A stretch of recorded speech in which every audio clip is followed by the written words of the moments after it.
Au moment où éclate la Première Guerre mondiale, Freud a élaboré une partie essentielle de sa doctrine.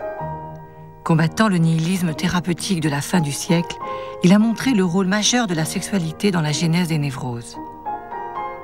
Devenu un savant reconnu, il s'est brouillé avec ses amis de la première heure, Joseph Breuer, Wilhelm Fliess, puis avec l'un de ses précieux partisans, Carl Gustav Jung. Entouré de ses disciples les plus fidèles, Sándor Ferenczi, Ernest Jones, Karl Abraham, il fonde en 1910 le mouvement psychanalytique international qui va conquérir le monde.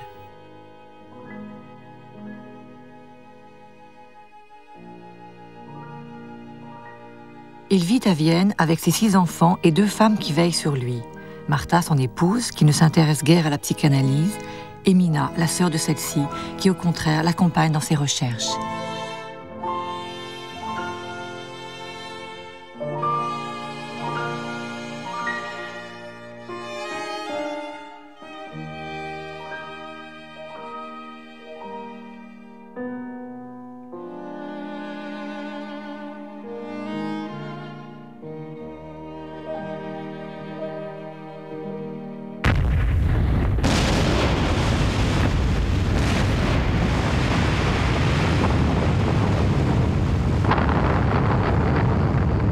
Au début du conflit, Freud est pris d'un accès de patriotisme de courte durée. Il vit cette guerre comme une épreuve interminable, une violente et irrémédiable cassure. Il s'inquiète pour ses fils envoyés au front.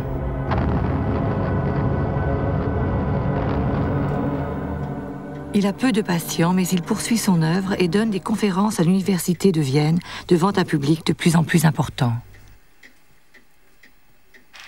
La guerre relance le débat sur l'origine traumatique des maladies nerveuses.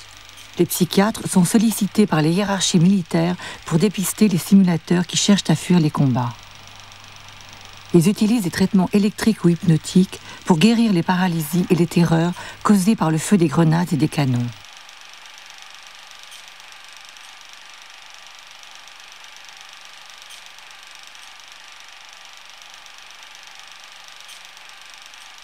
Les soldats traumatisés sont souvent remis sur pied en une semaine, comme ce soldat anglais, pour être renvoyé au front et parfois à la mort.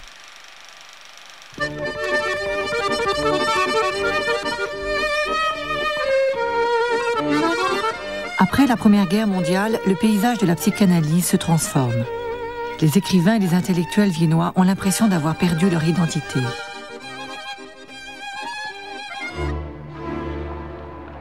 Les conditions de vie après la guerre sont terribles. Freud consacre une large part de ses activités à sa propre survie. Nous sommes tous devenus des mendiants affamés, mais vous ne m'entendrez pas me plaindre. Je suis un homme debout et je ne me tiens en rien responsable des folies du monde. La défaite des empires centraux annonce l'insurrection hongroise. En mars 1919, Béla Kun proclame la République des Conseils et crée à Budapest pour la première fois au monde une chaire d'enseignement de la psychanalyse. Sándor Ferenczi est nommé à ce poste. 4 mois plus tard, la commune est réprimée dans le sang par les troupes de l'amiral Horthy, dictateur fasciste. Les psychanalystes prennent la route de l'exil et s'installent à Berlin.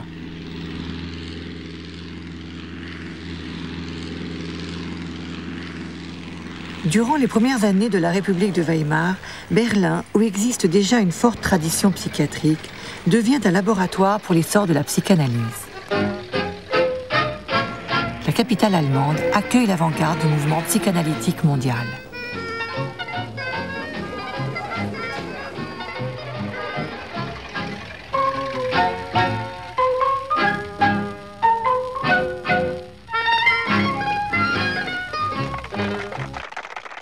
(1920) wurde das Berliner Psychoanalytische Institut gegründet. Max Eitingon war der Besitzer, würde man sagen. Er hat es finanziert und hat es zusammen mit einer Poliklinik, die 1920 dann errichtet wurde, zu einer Ausbildungsstätte werden lassen, die dann auch durch die erzwungene Immigration vieler Analytiker während der Nazizeit überall auf der ganzen Welt eigentlich zum Modellprojekt wurde. Anfangs haben sich die Psychoanalytiker vor allem ärmeren Bevölkerungsschichten zugewandt. Leuten, die verarmt waren und aufgrund ihrer neurotischen Entwicklung auch auf keinen grünen Zweig kamen. Und im Laufe der Zeit, also je mehr sich die Psychoanalyse so herumgesprochen hatte, desto mehr Zustrom bekam sie auch von Intellektuellen.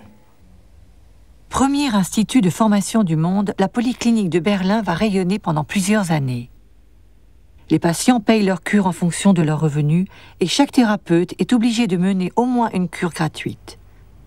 Cet engagement social offre de nouvelles perspectives au freudisme. Les candidats formés à la Polyclinique admirent Karl Abraham, premier médecin à avoir exercé la psychanalyse à Berlin dès 1907. Il est la figure orthodoxe du Mouvement. Karl Abraham es muss wirklich eine sehr imponierende Gestalt gewesen sein. Er hat so als erster die Psychoanalyse ja in Berlin eingeführt und auch in verschiedenen Vorträgen auch gegen die schlimmsten, abfälligsten Bemerkungen immer wieder verteidigt. Von Freud wird er als Roche de Bronze bezeichnet. Und er hat, was ich doch sehr eindrucksvoll finde, es ist nicht nur seine Originalität im Denken und in der Theorie, sondern auch seine Fähigkeit, eine Gruppe von Schülern, die aber nicht hörig sind, in höriger Abhängigkeit zu ihm standen, um sich herum zu sammeln und gleichzeitig auch ein loyaler Kontrapunkt zu Freud zu sein. Er war nicht in allen Dingen Freuds Meinung und Freud respektierte das. Parmi les nombreux élèves qu'il a formés, l'une va devenir célèbre, Mélanie Klein. Née à Vienne en 1882 dans une famille juive, elle se marie très jeune et se rend à Budapest où elle découvre l'œuvre de Freud. Her first analyst was Ferenczi, who actually understood Klein's geniality, and was Ferenczi who actually suggested that he should get interested in analyzing children. And then later on, due again to her personal circumstances, she went to Berlin and she met Abraham there, Karl Abraham, and started an analysis with him. There is a letter that Abraham writes to Freud where he describes the work that Melanie Klein was doing with very small children. And again, it's Abraham who says, well, the future of psychoanalysis will pass through Melanie Klein. What she's doing is something so new. Mélanie Klein s'écarte de la doctrine freudienne classique en mettant l'accent sur les relations archaïques de l'enfant à la mère. Sa plus grande rivale sera Anna, la plus jeune des filles de Freud, la seule à s'engager dans la psychanalyse après avoir été analysée par son père. Well, Freud had certain rules about psychoanalysis, yes, and he published these rules in these famous papers on technique.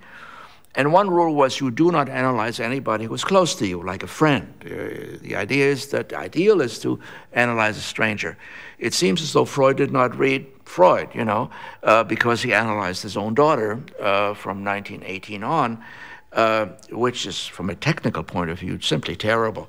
And the two of them were virtually merged. I mean, once Freud discovered that she was brilliant, totally loyal, really indifferent to other men, and that she really, the man in her life was her father, and the woman in his life became his daughter. She became simply his alter ego. Antigone de la famille, Anna voue à son père une passion démesurée. Elle est à la fois sa disciple la plus fidèle, sa confidente la plus proche et son infirmière la plus dévouée. Elle deviendra un chef d'école et l'amie de tous les Viennois exilés dans le monde. En 1920, Freud est frappé par la mort soudaine d'une autre de ses filles, Sophie, sa chère éblouissante Sophie, emportée par une épidémie de grippe.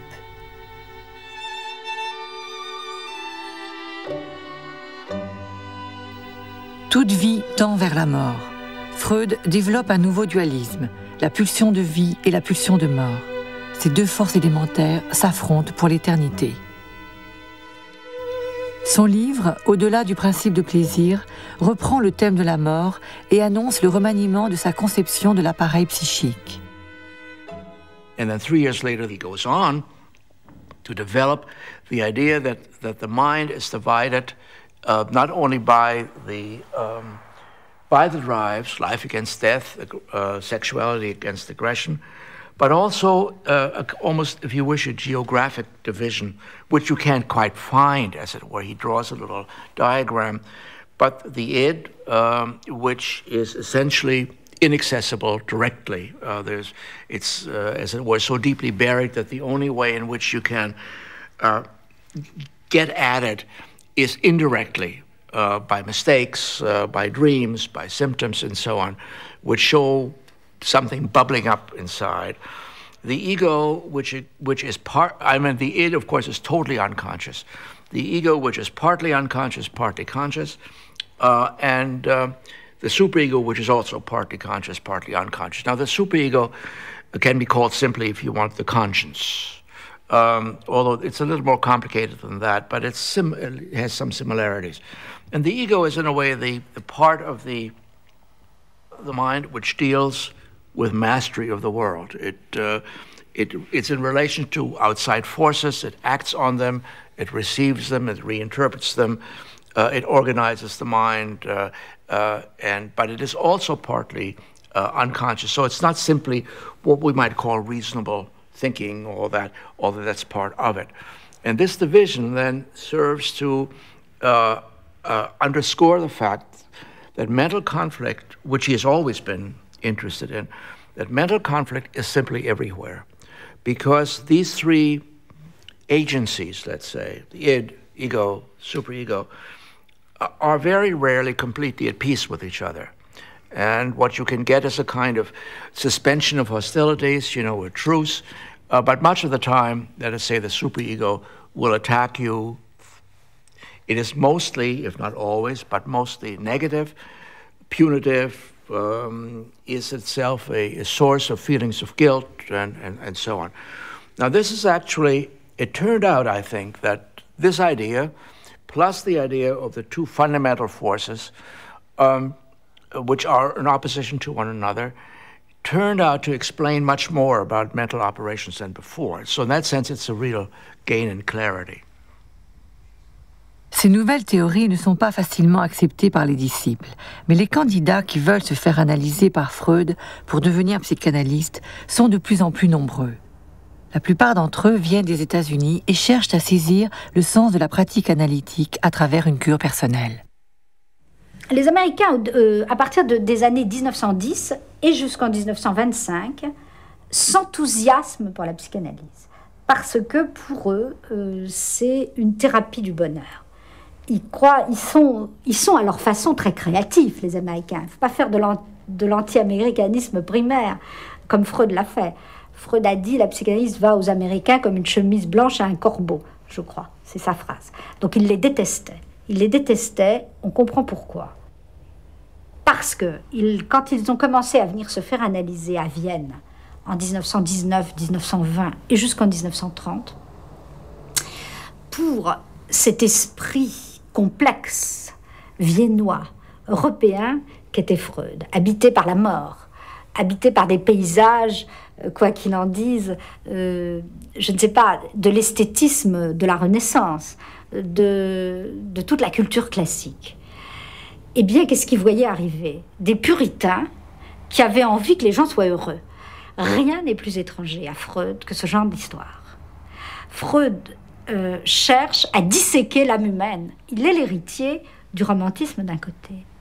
Et quand il est clinicien, il cherche à guérir, il ne cherche pas à adapter. C'est deux choses différentes.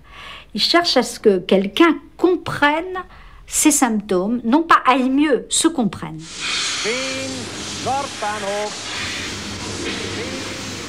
C'est à la gare de Vienne en 1921 que plusieurs Américains et quelques Anglais arrivent pour rencontrer le maître.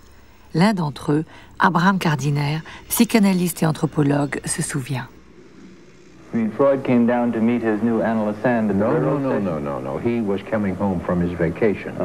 And we met him at the railroad station. Let's see. And it was a very cold day. It was only September 25th, but he was dressed up in a fur coat and a slouch hat. And I was rather disappointed because I expected a more imposing-looking man. He was rather short. He was? Yes. He wasn't tall. He was only about 5'6", I would say. And not terribly imposing, extremely friendly, and very glad to see me, and... Did he speak English? Perfect. Perfect. And I was analyzed in English. $10 a session. Oh, that was a fabulous fee. Yeah. That was an enormous fee, considering that the dollar brought 3,300 crowns. So that meant 3,300 crowns times 10. That's 33,000 crowns. Imagine what that was if a good meal in Vienna cost 75 crowns. He was an extremely penetrating in his insights, by the way. This man was uncanny in his insights, but it was all draped around the Oedipus complex. He referred occasionally, he'd say, well, of course, this is an anal erotic thing and this is an oral erotic, but he wasn't systematic about it. Il est de nouveau frappé par un deuil. Son petit-fils préféré, Heinz, le fils de Sophie, meurt en 1923. Je supporte très mal cette perte. Je crois n'avoir jamais éprouvé un tel chagrin. Tout m'est devenu indifférent. Cette même année, son médecin détecte une tumeur cancéreuse à la mâchoire. Pendant quelque temps, il cache la vérité à Freud. Ernest Jones, son biographe et ami, fut le témoin des souffrances qu'il a endurées. It went on for 16 years. He had 23 operations in that time, major operations, with all sorts of things being done in between in the way of radium or X-rays or diathermy or different things to torture him, you may say, and manufacturing complicated dentures. Well, he was really never free of discomfort and mostly of pain. 16 years, which he bore with exemplary fortitude, resignation, quietness. Only once in all that time ever heard him complaining. And that was when he was really, it was almost unbearable. And he said, this is really unnecessary. Berlin, 1925. Karl Abraham meurt brutalement à 48 ans.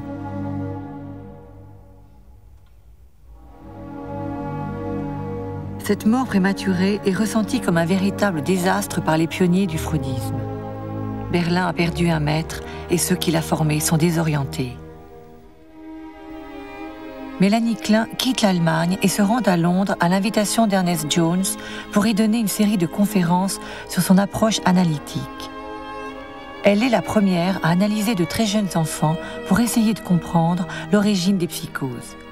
Ces théories emportent l'adhésion des praticiens anglais. Her own ideas were practically that there was an original, although very primitive, relationship between the baby and its own environment, first of all with the mother, but as she called it, as a partial object, as a breast, as a piece of her body and so on, which gradually developed and became then more and more coherent. But what she was claiming is that according to her, the idea of a primary narcissism, i.e. a non-relationship between the baby and the mother, was something that she could not accept. That since the beginning of the life, there was some sort of awareness in the baby of the existence of somebody outside him that was not him. Fraction of seconds sometime, then the baby got back to his delusion or illusion that he was fused with the with the breast of the mother. But according to Melanie Klein, this is a fundamental structural characteristic of our life. It's a very, in some way, tragic vision.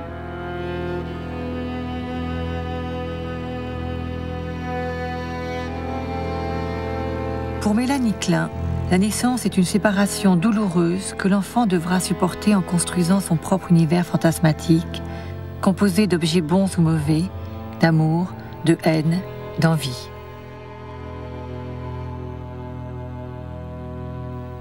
Elle est la première à développer une technique de jeu qui lui permet d'accéder à l'inconscient des enfants de 2 à 3 ans.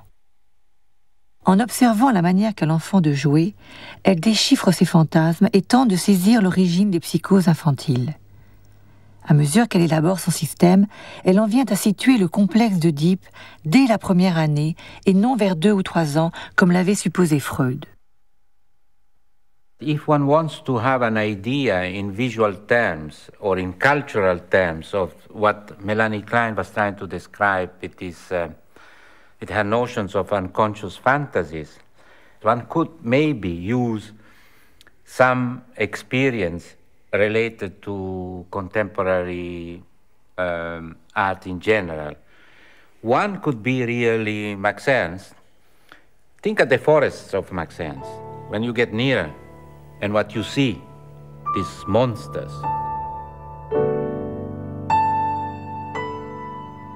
Max Ernst, André Breton, Salvador Dali, les surréalistes s'emparent des idées de la psychanalyse.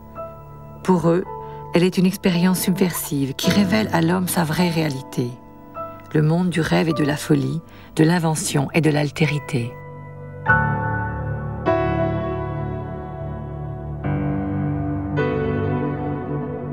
Freud a été, je crois, très effrayé lorsqu'il a rencontré Breton, Salvador Dali encore plus. Pour lui, manifestement, c'était des énergumènes qui utilisaient sa théorie sans l'avoir bien comprise et qui étaient plus du côté de la bouffonnerie ou de la dérision que du côté d'une démarche littéraire ou artistique valide. Encore une fois, Freud est quelqu'un qui reste fidèle à une esthétique très classique et, si je puis dire, goethéenne, d'ordre et de clarté et de lucidité. C'est un homme des Lumières. Donc la déraison surréaliste mise en œuvre lui paraît une aberration totale.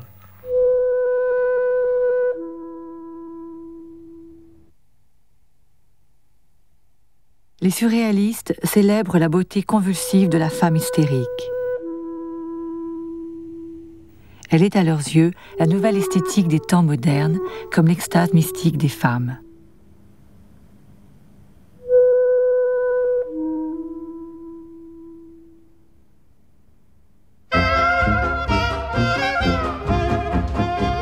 Le Paris des années 20 a changé de visage. Les rues sont pleines de bruit, les cafés regorgent de lumière. C'est le début des années folles.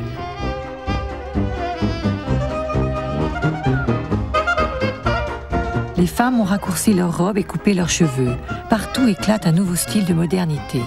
La psychanalyse fait son entrée avec retard dans le monde médical français et dans les salons littéraires. Alors, pourquoi est-ce que la France est en retard? Pour beaucoup de raisons qui tiennent en effet à la caractéristique du savoir français. D'abord, il y a eu Pierre Janet, c'est-à-dire il y a eu donc un Freud français qui s'appelait Pierre Janet, qui était un psychologue, un des fondateurs de la psychologie clinique, de la même génération que Freud, et qui a élaboré lui aussi une théorie de l'inconscient psychologique, et qui avait au fond une célébrité presque aussi grande que Freud, et qui développait une théorie complètement aujourd'hui caduque, mais qui a rayonné pendant très longtemps. Il s'occupait aussi de malades hystériques. Et donc il y a une tradition déjà implantée. Il y a en outre quelque chose vraiment de très fort, c'est le pays probablement le plus germanophobe pour des tas de raisons. Deux guerres avec l'Allemagne. Donc toute théorie qui arrive d'Allemagne est considérée comme une théorie Bosch en France. Donc ça fait obstacle. Malgré ces résistances, 2 groupes voient le jour en 1925 et 1926. La Société psychanalytique de Paris et l'Évolution psychiatrique. Leurs fondateurs sont plus les héros d'une aventure que les théoriciens d'une doctrine. René Alendi, Eugénie Sokolnika, Henri Codet, Sophie Morgenstern, Adrien Borel, Rudolf Loewenstein, René Laforgue, Marie Bonaparte, Georges Parcheminet, Paul Schiff et Édouard Pichon. En France, Pichon est un personnage fascinant. À l'origine, c'est un grammairien, membre de l'Action française et admirateur de Maurras. Donc, rien ne prédisposait cet homme à s'intéresser à la psychanalyse. Il faisait même partie de ceux qui étaient les adversaires de la psychanalyse. Or, c'est un de ces personnages, comme moi je les aime bien, c'est un personnage paradoxal, qui va s'intéresser quand même à Freud au prix d'une distorsion personnelle extraordinaire. Pourquoi ? Parce que Pichon, c'est la grammaire d'Amourette et Pichon que nous avons tous étudié dans notre enfance sans le savoir. C'est par l'intérêt qu'il porte à la langue et donc au concept et à l'idée que la langue façonne le sujet qu'il va s'intéresser à Freud.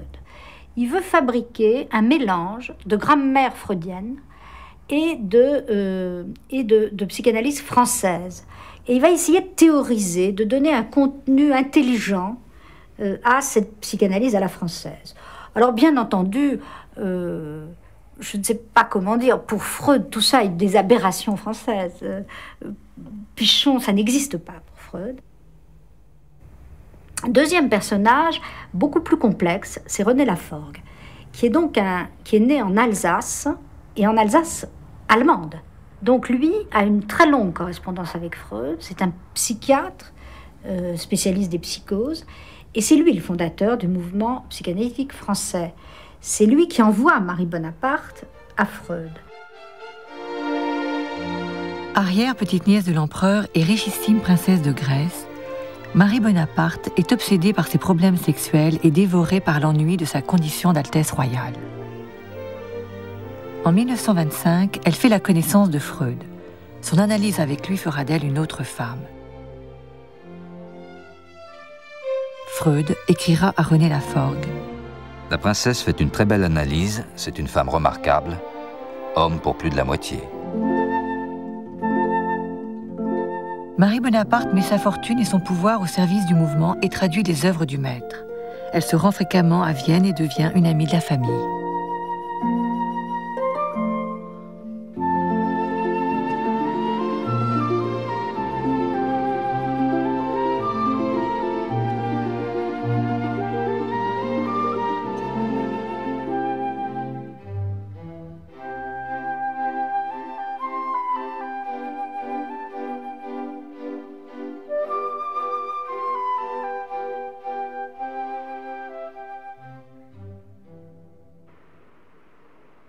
Vienne, 1929. Freud écrit « Malaise dans la culture ». Symbole du pessimisme freudien, le livre est l'expression de la haine et de l'agressivité qui frappent l'époque. Les hommes sont maintenant parvenus si loin dans la domination des forces de la nature qu'avec l'aide de ces dernières, il leur est facile de s'exterminer les uns les autres jusqu'au dernier. Sombre présage, Freud dépose son manuscrit chez l'imprimeur en novembre 1929, juste une semaine après le Mardi Noir de Wall Street. La crise économique qui éclate avec la chute de la bourse de New York accentue la misère et la pauvreté en Europe. La République de Weimar est la plus touchée.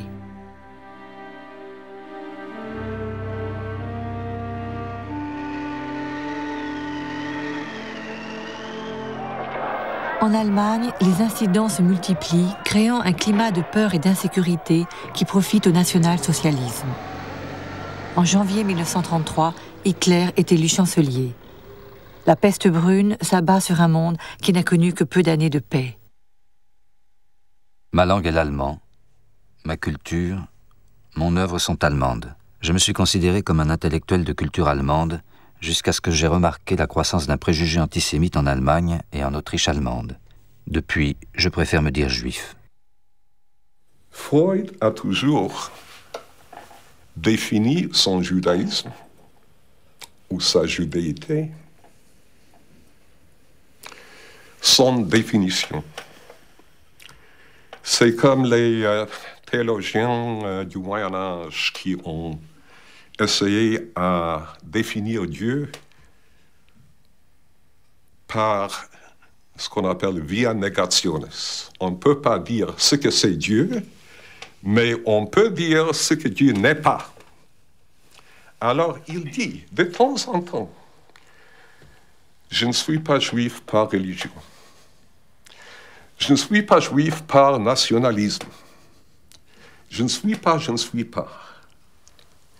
Et après tout ça, par exemple, dans ce préface, il dit, vous avez le droit de me demander, sans toutes ces choses, comment vous trouvez que vous êtes juif? Qu'est-ce que ça veut dire? Et sa réponse essentielle, c'est « Je ne peux pas mettre cette chose dans des mots. Peut-être un jour, la science comprendra, mais c'est une question des émotions très, très profondes, de solidarité avec mon peuple, solidarité et cette profondeur même atteste à l'importance de cette dimension dans ma vie. Ce que Freud veut dire, c'est qu'il y a quelque chose de juif fondamental qui peut se transmettre au cours des générations, qui peut être refoulé, qui peut être sujet à l'anamnèse, toutes sortes de choses, et que lui-même, il est héritier de cet héritage inconscient.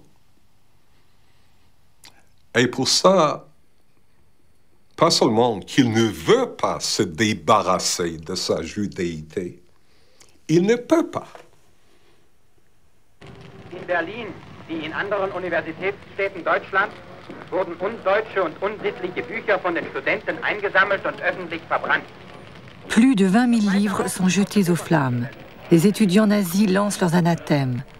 Contre l'exaltation des instincts corrupteurs d'âme, nous livrons aux flammes les écrits de Sigmund Freud. Quel progrès nous faisons. Au Moyen-Âge, on m'aurait brûlé. Aujourd'hui, on se contente de brûler mes livres. Avec ses lois raciales, le nazisme modifie violemment le paysage de la psychanalyse en Allemagne.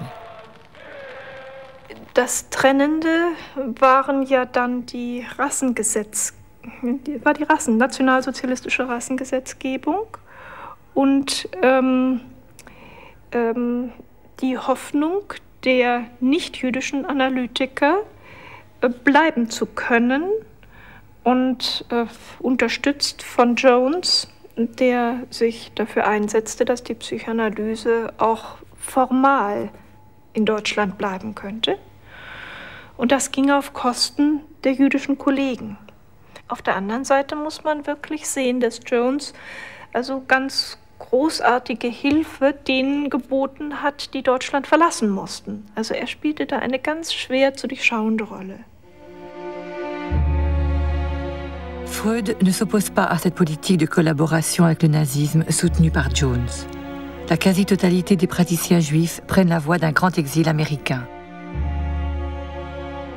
Parmi ceux qui ont émigré, René Spitz, Berlin, Paris, New York, Erich Fromm, Berlin, New York, Mexico, Franz Alexander, Budapest, Berlin, Chicago, Siegfried Bernfeld, Berlin, Vienne, San Francisco, Sandor Rado, Budapest, Berlin, New York, Michael Balint, Budapest, Berlin, Londres, Mark Seitingon, Berlin, Jérusalem, Robert Fliess, Berlin, New York, Frida Fromm-Reichmann, Berlin, Rockville, Hélène Deutsch, Berlin, Boston. Es gab ungefähr eine kleine Gruppe von 14 Psychoanalytikern, die in Deutschland blieben, die nicht jüdisch waren. Die Führenden waren Böhm, Müller-Braunschweig, Kemper, Schulz-Henke.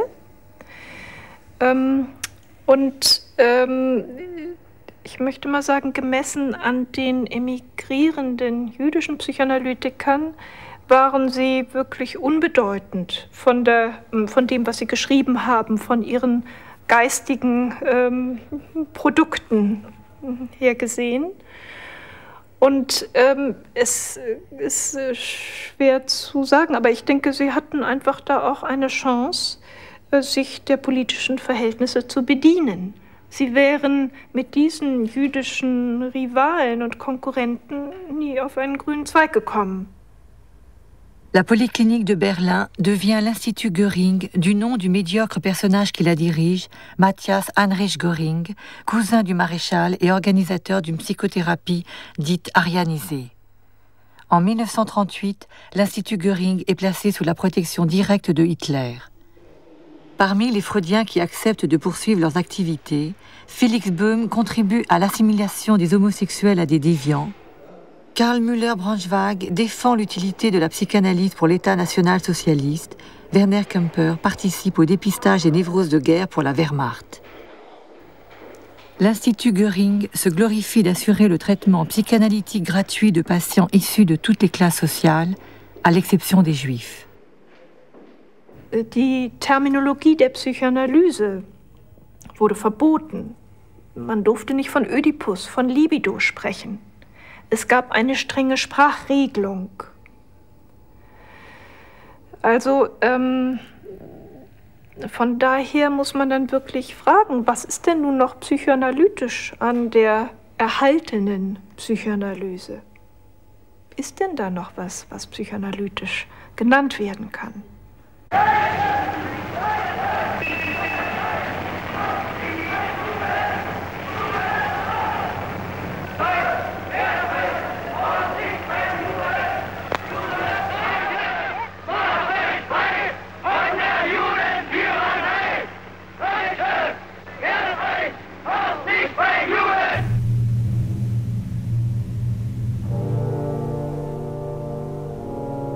Vienne, 1938. Freud écrit à Jones.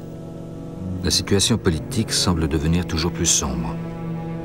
Il n'y a probablement pas moyen d'endiguer l'invasion nazie et son cortège de malheurs pour la psychanalyse, comme pour le reste. Le 11 mars 1938, les troupes allemandes envahissent l'Autriche. La violence antisémite se déchaîne. Le règne de la terreur s'installe, un mélange de purges ordonnées par l'envahisseur et un déchaînement de terrorisme spontané dans la population locale. On traque les sociaux-démocrates et on chasse cruellement les juifs. Certains Autrichiens montrent autant de férocité que leurs maîtres nazis.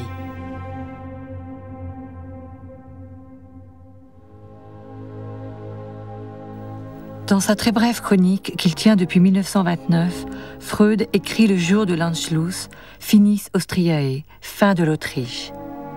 Sa réputation internationale et la vigilance de ses amis lui épargnent le pire, mais ses biens sont confisqués et son appartement fouillé. Pour la dernière fois, Marie Bonaparte filme Freud dans son appartement du 19 Bergasse.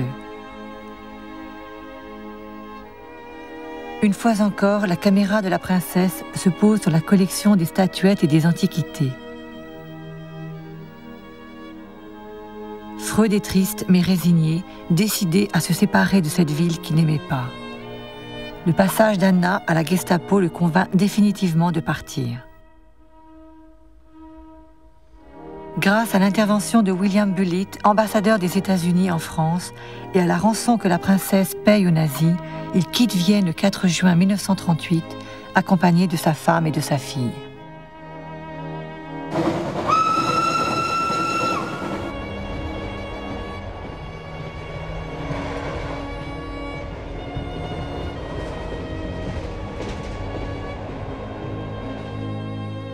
Ces 4 sœurs disparaîtront dans les ténèbres de la solution finale. Dolphy et Mitzi à Theresienstadt, Paula à Mali-Trostinek, Rosa à Treblinka.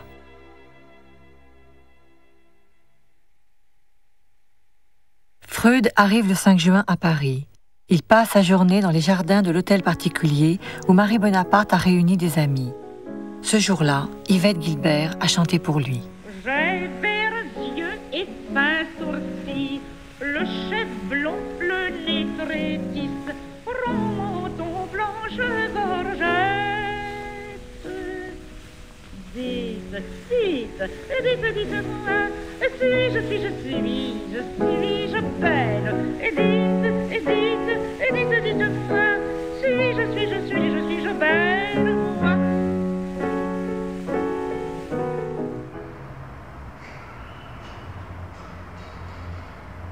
À Londres, Freud est chaleureusement accueilli par les autorités officielles.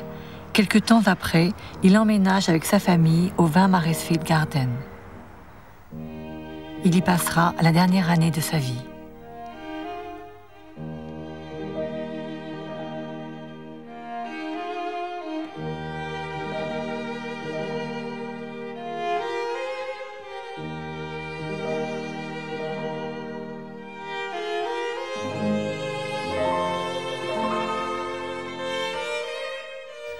Toujours entouré de ses chères statuettes, Freud consacre tout son temps à achever son dernier ouvrage, L'homme Moïse et la religion monothéiste.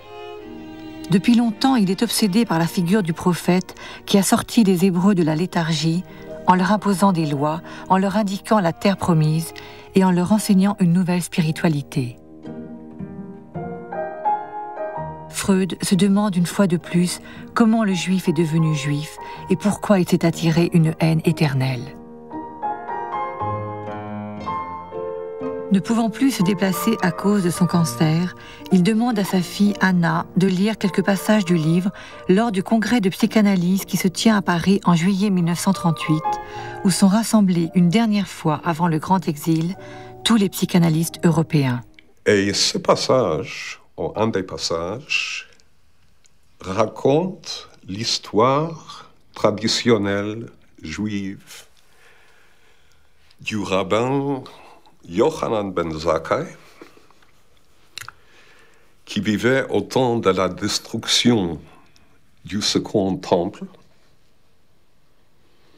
et de la dispersion des Juifs et vivait toute la catastrophe. Mais Yochanan ben Zakkai, dans le Talmud, ne perd pas l'espoir, au contraire. Selon l'histoire traditionnelle, il demande la petite ville de Yavne, en Israël, pour ériger une école. Et dans la tradition juive, et peut-être aussi dans la réalité, c'était cette activité. Sans temple, il y a l'école. D'étudier des textes classiques, de les commenter, de faire des exégèses nouvelles qui a sauvé le judaïsme. Et il n'y a pas de question que Freud a trouvé ici dans cette histoire et veut communiquer cette histoire à l'international,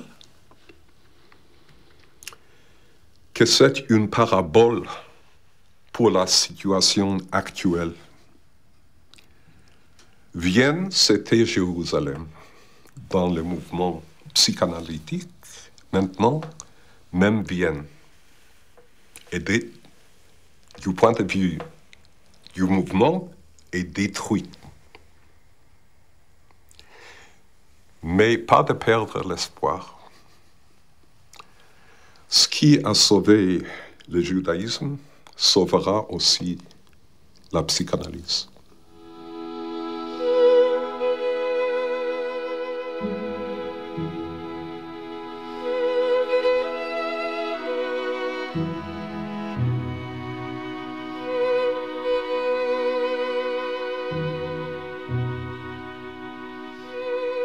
Le 21 septembre, Freud demande à son médecin de l'aider à mourir. Puis il ajoute « Parlez-en à Anna. Si elle pense que c'est juste, alors finissons-en. » Le 23 septembre, son médecin lui injecte une dernière dose de morphine. Ce fut la sublime conclusion d'une vie sublime, écrira Stefan Zweig.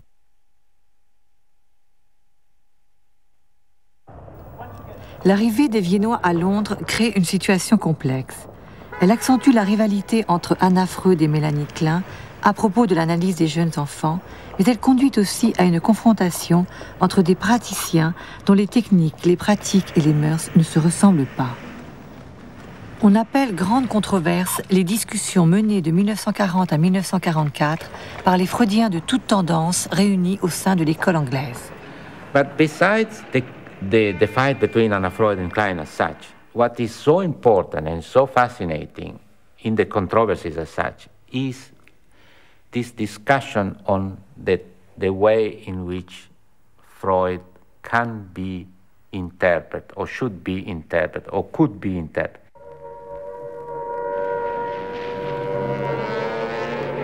Alors que les bombes allemandes déchirent le ciel, les grandes controverses se poursuivent. Puisque la guerre doit donner naissance à un monde entièrement différent de celui qu'ils ont connu, les Anglais et les exilés viennois font éclater leurs divergences sur la pratique et la formation des analystes. À la fin de la guerre, cette bataille d'Angleterre s'achève par un accord entre les différents protagonistes. From the great controversies, you can see already the three groups coming out. From one side, the Kleinians were allowed to go on with their own point of view. From another side, the Anna Freudians were allowed to stay in the society, although immediately after the war, Anna Freud created the Hampstead Clinics, in some way her own group, a bit outside of the society. But nevertheless, a lot of the Freudians worked inside the society. They trained people, and later on, they created what today is called the neo-Freudian, the contemporary Freudian group. In between them, the indigenous group started to become more visible. Analysé par James Strachey, formé par Mélanie Klein, Donald Woods Winnicott devient la figure de proue du groupe des indépendants. Pédiatre, il s'intéresse essentiellement à l'environnement de l'enfant, à la manière dont s'effectue la transition entre le monde du fantasme et le monde de la réalité. En 1945, Marie Bonaparte reprend ses activités à la Société psychanalytique de Paris. Tyrannique et tournée vers le passé, elle n'occupe plus la même position face à l'émergence d'une nouvelle génération. La France va être très forte à partir de 1945 face à l'école anglaise, parce que toute l'Europe continentale est vidée des sociétés analytiques. Donc, bien entendu, à partir de 1945, ça n'existe plus en Allemagne, en Autriche, en Hongrie et dans tous les autres pays. L'Italie a été laminée, elle aussi, par le fascisme. Donc là, la France va être même le premier et le seul pays du continent à avoir une puissance psychanalytique face à l'école anglaise et face à l'école américaine. Et c'est ce qui explique qu'elle va conquérir une partie du monde latino-américain. Donc la puissance française, c'est 1945. Et avec évidemment deux grands personnages, Françoise Dolto, qui émerge à partir de 1938, et Lacan à partir de 1932.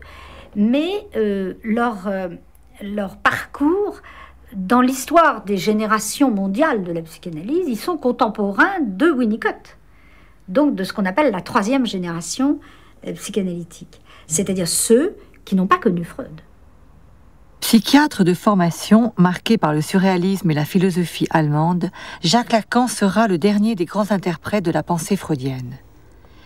Il fera école non seulement en France, mais en Europe et sur le continent latino-américain. Face à l'empirisme anglo-saxon et contre la tradition adaptative américaine, il redonnera à la psychanalyse son idéal de subversion perdu depuis la défaite des empires centraux. Il fera de l'inconscient un lieu de langage. Auprès de lui, Françoise Dolto, excellente clinicienne, sera une pionnière originale de l'analyse des jeunes enfants.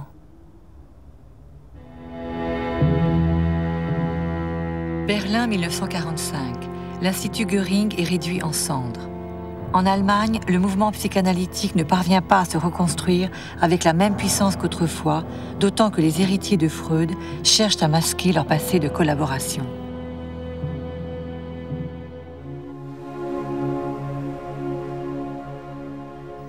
Le déferlement du nazisme contraignit les disciples de Freud à modifier sa théorie originelle, imprégnée de métaphysique et de pessimisme. Ils transformèrent la psychanalyse en une théorie américaine de l'adaptation de l'individu à la société. En devenant américains, les Freudiens d'Europe adoptèrent une nouvelle identité. Vaincus et plusieurs fois humiliés, ils voulurent s'intégrer à ce monde qui les accueillait, l'Amérique puritaine et pragmatique. Aussi inventèrent-ils de nouveaux concepts qui les renvoyaient à l'image de leur propre désir d'assimilation, d'intégration. Nés polyglottes, ils n'eurent aucun mal à parler parfaitement l'anglais. Cependant, ils conservèrent toujours l'accent de leur langue maternelle, comme signe d'une nostalgie jamais éteinte. Distressing experiences in childhood may set up patterns which in later life will produce mental conflicts.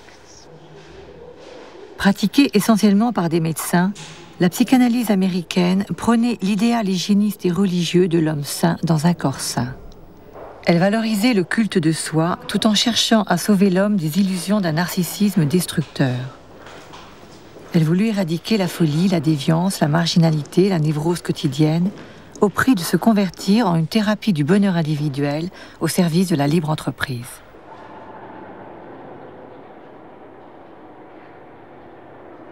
À partir de 1970, elle connut un véritable déclin. Trop fragile, trop empirique et trop inféodée au savoir médical, elle ne put résister au puissant essor de la pharmacologie qui prétendait guérir à coups de pilules la mélancolie de l'âme et les malheurs de la société. The last book that he ever wrote, the outline of psychoanalysis, which he didn't finish, lived to finish, and the outline of psychoanalysis, Freud writes, and most people have never gotten to this point, that the time may come, he said, when the psychoanalytic therapy, the couch and all that, will be supplanted by something else. And the day may come when there will be medication which will not just make you feel better, like having, a bottle of wine, but really make a genuine change in your mind. And this may come. And when it comes, then perhaps psychoanalysis, which is expensive and slow and lasts long, will be supplanted by this new technique. But even if Freud is right in this speculation, I would still think that what he says about human nature at work, which is incomplete the way he puts it, is still, the best way to look at it, absolutely.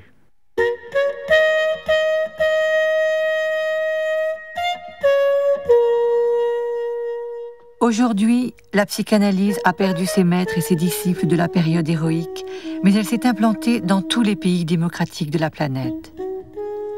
Née de la philosophie des Lumières, du romantisme et de la contestation du nihilisme thérapeutique, elle a su se mettre à l'écoute du malaise collectif et de la souffrance individuelle. Et pourtant, elle est toujours en butte à de nouvelles attaques. Contestée par les adeptes d'un retour aux formes primitives de psychothérapie, d'hypnose ou de magie, et par les tenants d'une explication purement mécanique du corps et de l'esprit, elle a cependant été adoptée par plus de 25 000 praticiens dans le monde et par des milliers de patients. C'est à eux, à ces praticiens anonymes et à leurs patients que ce film est dédié, car c'est eux qui réinventent au jour le jour le grand souffle de l'utopie freudienne.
Notre site internet consacre un dossier